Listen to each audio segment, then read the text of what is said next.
કારેલા બાફા હતા ને એના કટકા કરી લીધા આવી રીતના ને આ એનો બધો મસાલો બનાવી લીધો. ચણાનો લોટ નાખ્યો ને બાકી તો મીઠું ને હળદર ને ચટણી ને એ બધું નાખી દીધું ને પછી વઘાર કરવાનો.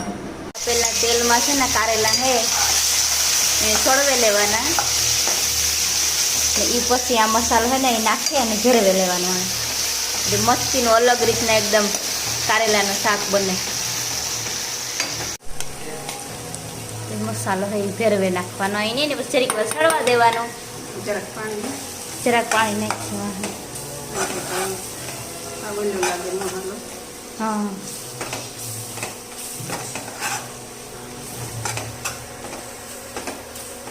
ભલે થાય પણ તો કાસા જરાક રે તો કાસા રે તો પડવા લાગે તો એ ન પાડે. હા પકમાં રાખવાનું તો જરાક કાસા રાખવા પડે. હા તો જરાક કાસા રાખવા તો જ ભરાય ને રીએ ને કહે મસાલો